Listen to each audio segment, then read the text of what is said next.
কর্মসূচিতে নাসরুদ্দিন পাটোয়ারি ঝিনাইদহে গেছেন, নামাজ পড়ে বেরিয়েছেন। একজন মুসলমানের সন্তান জুম্মার নামাজের পরে বের হয়েছেন, তার উপরে হামলা করা হয়েছে। তার যারা সফরসঙ্গী তার সাথে ছিলেন তাদের উপরে হামলা করা হয়েছে, ছাত্রদল নেতা হামলা করেছেন। আমরা মাননীয় প্রধানমন্ত্রী জনাব তারেক রহমানকে বলতে চাই যে আপনি আপনার ছাত্র দলকে সামলান। দেখেন, মুখ দিয়ে ছাত্রলীগ বের হয়ে গেছিলো, কারণ আপনারা ছাত্রলীগের মতো। সামান্তা শারমিন একটা ভালো কথা বলেছেন যে আপনি যদি পায়ে ব্যথা পান, তাহলে এই ব্যথা পাওয়ার যে অভিজ্ঞতা লব্ধ যে জ্ঞান আর ব্যথার যে কার্যকারণ কীভাবে সারাতে হবে, চিকিৎসাটা কী, এই জ্ঞান এর মধ্যে কিন্তু কোনো দ্বন্দ্ব নাই।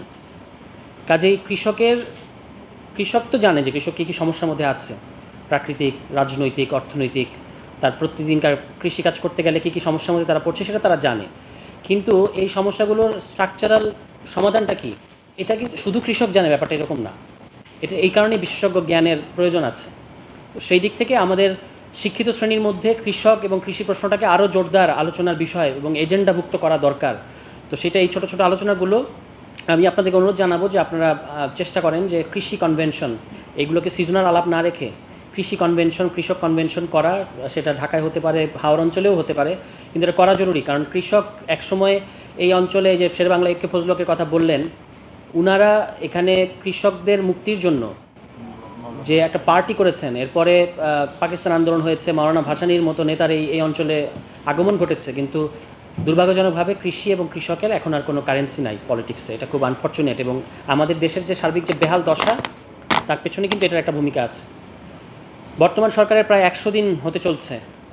আপনারা যদি প্যাটার্নগুলো খেয়াল করেন, 100 দিন একটা সরকারের ব্যাপারে চূড়ান্ত মন্তব্য করার জন্য হয়তো যথেষ্ট সময় না, কিন্তু যে প্যাটার্নগুলো, যে লক্ষণগুলো দেখা যাচ্ছে স্বাস্থ্যে, কৃষিতে, আইন শৃঙ্খলায়, প্রত্যেকটা ইস্যুতে তারা কিন্তু শোচনীয়ভাবে ব্যর্থ হচ্ছে। এবং এই ব্যর্থতা ঢাকার জন্য, কারণ আজকে আমাদের একটা সাংগঠনিক কর্মসূচিতে নাসরুদ্দিন পাটোয়ারি ঝিনাইদহে গেছেন, নামাজ পড়ে বেরিয়েছেন। একজন মুসলমানের সন্তান জুম্মার নামাজের পরে বের হয়েছেন, তার উপরে হামলা করা হয়েছে। তার যারা সফরসঙ্গী তার সাথে ছিলেন তাদের উপরে হামলা করা হয়েছে, ছাত্রদল নেতা হামলা করেছেন। আমরা মাননীয় প্রধানমন্ত্রী জনাব তারেক রহমানকে বলতে চাই যে আপনি আপনার ছাত্র দলকে সামলান। দেখেন, মুখ দিয়ে ছাত্রলীগ বের হয়ে গেছিলো, কারণ আপনারা ছাত্রলীগের মতো কাজ করছেন। এটা করে কিন্তু বাংলাদেশে এই নিউ জেনারেশনের কাছ থেকে এই যে হাজার হাজার লোকদেরকে আপনি আপনার বাসের সামনে এবং পিছনে দৌড়ানোর একটা প্রতিযোগিতার মধ্যে রেখেছেন, এটা দিয়ে আপনি কিছুই করতে পারবেন না। আপনার উচিত ছিল এই সিজনে হাওড় অঞ্চলে যাওয়া। আপনি তো অনেক দৃশ্যের রাজনীতি করতে পছন্দ করেন এবং একটা পারফরমেটিভ পলিটিক্স করতে পছন্দ করেন। আপনার উচিত ছিল যে খাল, যেটা আপনারা জানেন যে খাল খনন কর্মসূচির নামে কি হচ্ছে, আমি বলি, গতকালকে আমি বলেছি যে একটা খাল যেটা পানি প্রবাহ ইতিমধ্যে আছে, ওটাকে বন্ধ করে, ওটাকে সেচ দিয়ে পুরোটা উঠিয়ে মাটি দিয়ে ভরাট করে তারপর ওইখানে প্রধানমন্ত্রীকে কোদাল দিয়ে কোপ দেওয়ানো হয়েছে। এইটা হচ্ছে খাল খনন কর্মসূচি। এইগুলো বাদ, এবং গাছ কেটে ফেলছে তারা, 200-র উপরে গাছ কেটে ফেলেছে খাল খনন কর্মসূচি করার জন্য। আর ওনার মন্ত্রীরা ওনার গাড়ির সামনে পেছনে দৌড়াচ্ছেন উসাইন বোল্টের মতো। এইখানে এখন মাননীয় প্রধানমন্ত্রী আছেন, হামের ক্ষেত্রে ওনারা পপকর্ন নিয়ে বসে বসে দেখছেন এবং খালি বলছেন এটা অন্তর্বর্তী সরকারের টিকা না দেওয়ার কারণ সমস্যা। এটা খুব পরিষ্কারভাবে আমাদের বলতে হবে যে টিকার গল্পটা তাদের জন্য প্রযোজ্য যারা হচ্ছে ইতিমধ্যেই আক্রান্ত না, কিন্তু যিনি আক্রান্ত হয়েছেন, যে শিশু আক্রান্ত হয়েছে, তাকে আপনার চিকিৎসা দিতে হবে। চিকিৎসা কোথায়? 6টা-7টা হাসপাতাল ঘুরে একটা বাচ্চা চিকিৎসা পাচ্ছে না, এটার জন্য কোন টিকার দোষ? কিংবা একটা আইসিইউর পাইপ পাচ্ছে না, অক্সিজেনের যে পাইপলাইন সেটা হাসপাতালে নাই, এই জন্য শিশুরা মারা যাচ্ছে। 43 বছর বয়স্ক ব্যক্তিরা সিলেটে এই ধরনের বয়সের মানুষের আক্রান্ত হচ্ছেন। এগুলো কাদের দায়? আপনারা কবে গভর্নমেন্ট হিসেবে এখানে চিকিৎসা ব্যবস্থা উন্নয়ন করবেন সেটা বলেন। আগের সরকারের দোষ তো অনেক দিলেন। এবং আইন শৃঙ্খলার আপনারা মানুষজন কীভাবে স্বরাষ্ট্রমন্ত্রীকে গতকালকে ভুয়া ধ্বনি দিয়েছেন, এত বড় একজন সংবিধান বিশেষজ্ঞ, আমি নিন্দা জানাই যে দেশের এত বড় একজন সংবিধান বিশেষজ্ঞ, আপনার তাদের প্রতি যারা এই ভুয়াটা দিলেন তাকে একটু সম্মান করা আপনাদের উচিত ছিল। উনি হয়তো এটা ডিজার্ভ করেন না। উনি সংবিধান পড়াশোনায় ব্যস্ত আছেন, এই কারণে আইন শৃঙ্খলা পরিস্থিতি এটা দেখার ওনার সময় নাই। কোরবানির মৌসুমটা শুরু হয়েছে, এই যে হাটের ইজারাগুলো দেয়া হচ্ছে, আপনি সারা বাংলাদেশে জরিপ করেন, বিএনপি এবং ছাত্রদল, যুবদল, স্বেচ্ছাসেবক দলের যারা ক্যাডার আছে তাদের হাতেই হাটগুলো তুলে দেওয়া হচ্ছে এবং সরকার শত শত কোটি টাকা রাজস্ব হারাচ্ছে। কোন সরকার? যে সরকার ঋণ না পেয়ে শূন্য হাতে ফেরত এসেছেন। আপনি ঋণ ছাড়া আইএমএফ থেকে এসে প্রথম আলোর বৈঠকে মাননীয় অর্থমন্ত্রী বলছেন আমরা কি আইএমএফের পেছনে পেছনে দৌড়াবো? কিন্তু আমাদের কাছে খবর আছে আপনারা আবারও আরেকটা লোনের জন্য আবেদন করা শুরু করেছেন।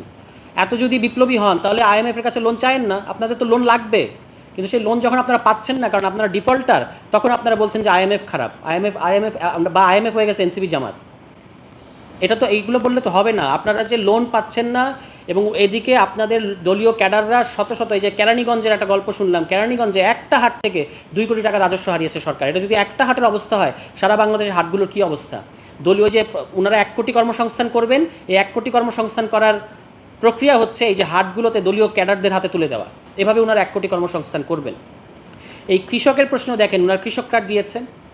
হাওড়ে এখনকার যে সমস্যা, এটা আমার মতো বকলম মানুষ এই সমস্যাটা আসার পর থেকে এটার ব্যাপারে একটু ইন্টারেস্ট তৈরি করে আমি বুঝতে পারছি যে এখানে কী প্রবলেম। আর ওনারা সরকার চালান, ওনারা বুঝতে পারছেন না, ওনারা কৃষক কার্ড দিচ্ছেন। অন দ্য আদার হ্যান্ড, এই যে কৃষক ক্ষতিগ্রস্ত হয়েছে, যে কৃষকের ওনারা বলছেন যে ঋণে জর্জরিত হয়ে যাচ্ছেন এবং এরা শহরে আসবে, আপনারা কিন্তু অলরেডি বলেছেন এরা শহরে আসবে এবং আবারও আপনি আপনার পুলিশ এবং ক্যাডার বাহিনী দিয়ে তাদেরকে পেটাবেন। তারা যখন শহরে বিভিন্ন জায়গায় বসবে, বিভিন্ন জিনিসপত্র বিক্রি করার চেষ্টা করবে, আপনি যখন তাকে ফেইল করেছেন তারপর সে শহরে এসেছে এবং আসার পরে আপনি আবারও আপনার ক্যাডারদের দিয়ে তার কাছে চাঁদা নেবেন। ওই যে আপনাদের যুব দলের নয়ন, এই ধরনের লোকেরা আছে, এরা চাঁদাবাজি করবে এখানে এবং তারপর আপনি পুলিশ দিয়ে তাদেরকে পেটাবেন। এই জায়গায় আপনি এদেরকে ফেল করার পরে নিয়ে যাচ্ছেন। অথচ দেখলাম তালিকা হয়েছে একটা ক্ষতিগ্রস্ত কৃষকদের, সেখানে কৃষকরা অভিযোগ করছেন যে এই তালিকাটা হচ্ছে দলীয় বিবেচনায় এবং যারা প্রকৃত কৃষক তারা বাদ পড়ছে এই তালিকা থেকে। এবং কত টাকা দিচ্ছে আপনারা জানেন? মানে শুনে মনে হবে যে কি বলবো, 7,000 টাকা দিচ্ছে মাত্র, যেখানে এক একজন কৃষকের কয়েক লক্ষ টাকার ক্ষতি হয়েছে এই সিজনে, তাকে 7,000 টাকা দিচ্ছে। এবং সেটাও পাচ্ছে যারা প্রকৃত কৃষক, তারা পাচ্ছে না তাদের দলীয় বিবেচনা। এবং এটা হয়ে গেছে, এই দুর্ভোগটা, এই বিপর্যয়টা হয়ে গেছে বিএনপির স্থানীয় সরকার নির্বাচনের একটা প্রচারণা। আমাদেরকে ভোট দাও, তাহলে তোমাদের ঋণের ভার আমরা দেবো, এইটা বলছে তাদের লোকজনেরা। এবং কার্ডের ক্ষেত্রেও একই কাজ করছে তারা, যে তারাই কার্ড পাবে যারা আমাদেরকে ভোট দেবে। যে প্রধানমন্ত্রী ফ্যামিলি কার্ড, কৃষক কার্ড, এই সমস্ত কার্ডের পলিটিক্সটা হচ্ছে যে তারা বলছে স্থানীয় পর্যায়ে যে আমাদেরকে যারা ভোট দেবে তাদেরকে আমরা কার্ড দেব।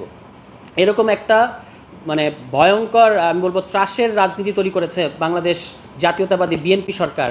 কিন্তু বর্ডারে যে আমাদের কৃষকদেরকে গুলি করে মেরে ফেলা হচ্ছে সেই ব্যাপারে কিন্তু তারা কোনো ব্যবস্থা নিতে পারছে না। এই কারণে অনেকেই বলছেন যে তারা হচ্ছে ভুয়া জাতীয়তাবাদী। এখন আমাদের এই আলোচনা থেকে দাবি খুব সামান্য, যে আপনি 1 নম্বর জিনিস হচ্ছে কৃষকদের ঋণের দায়িত্ব সরকারকে নিতে হবে। যারা কৃষক ঋণগ্রস্ত হয়েছে সেই ঋণ সরকারকে পরিশোধ করতে হবে। দ্বিতীয়ত হচ্ছে কৃষকদের কাছ থেকে আপনি সরাসরি ধান কিনবেন। আপনি যখন চাল কেনেন কৃষকের কাছ থেকে, আপনি যখন চাল কেনেন সেটা কৃষকের কোনো লাভ হয় না, এটা লাভ হয় ওই যে আপনাদের দলীয় যে সিন্ডিকেট বলতে আলাদা কিছু নাই, আপনাদের দলের লোকজনরাই সিন্ডিকেট।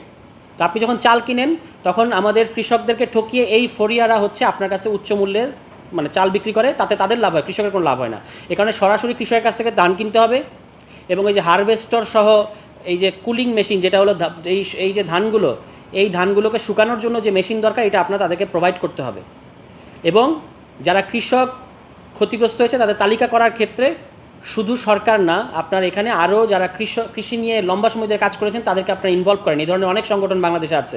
কারণ শুধু আপনারা যদি তালিকা করেন, সেই তালিকা অবশ্যই ত্রুটিপূর্ণ হবে, এখানে আপনাদের দলীয় লোকজন আসবে। তো এইগুলো হচ্ছে আমাদের দাবি। এবং আরেকটা জিনিস হচ্ছে, কৃষকরা কিন্তু বাধ্যতামূলকভাবে মানে ধান বিক্রি করতে বাধ্য হয়, দাম থাকুক বা না থাকুক।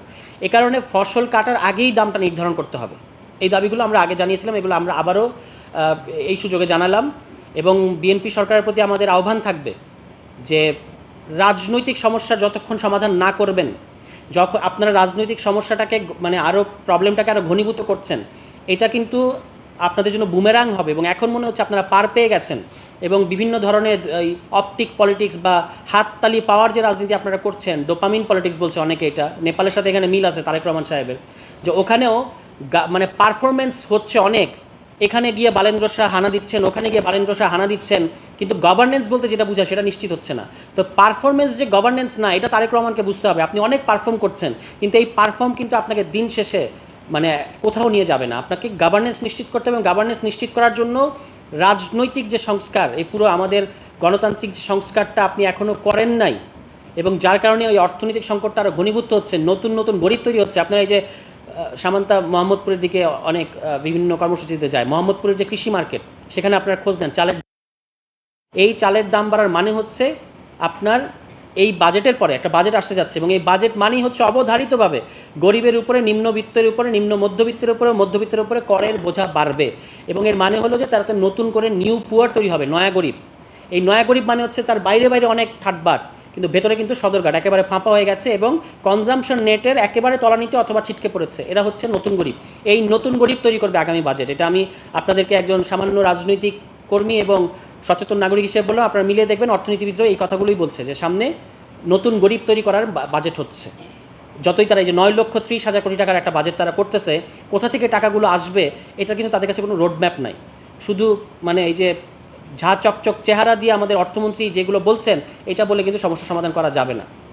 এবং এখানে শুধু ব্যবসায়ীদেরকে তারা নানা ধরনের সুযোগ সুবিধা দিচ্ছে, আর মানুষের কাছ থেকে কীভাবে একই মানুষের কাছ থেকে যে বিদ্যুতের দাম বাড়ানো হয়েছে, জ্বালানির দাম বাড়ানো হয়েছে, জ্বালানি ক্রয় থেকে শুরু করে পাইকারি সরবরাহ থেকে শুরু করে বিদ্যুৎ বিক্রি থেকে শুরু করে 2-3 দফায় একই ব্যক্তিকে বারবার আপনার বিদ্যুতের মানে ওই যেটাকে বলে যে ভ্যাট ট্যাক্স এগুলো দিতে হচ্ছে একাধিকবার।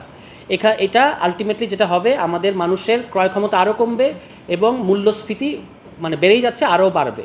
তো এখান থেকে যদি আমাদেরকে উদ্ধার করতে হয় তাহলে স্বচ্ছতার সাথে গণতান্ত্রিকভাবে রাষ্ট্র পরিচালনা করতে হবে এবং এজন্য গণভোট সহ যে গণতান্ত্রিক সংস্কার আপনারা করছেন না এবং মানুষের সাথে প্রতারণা করেছেন সেখান থেকে বেরিয়ে আসতে হবে।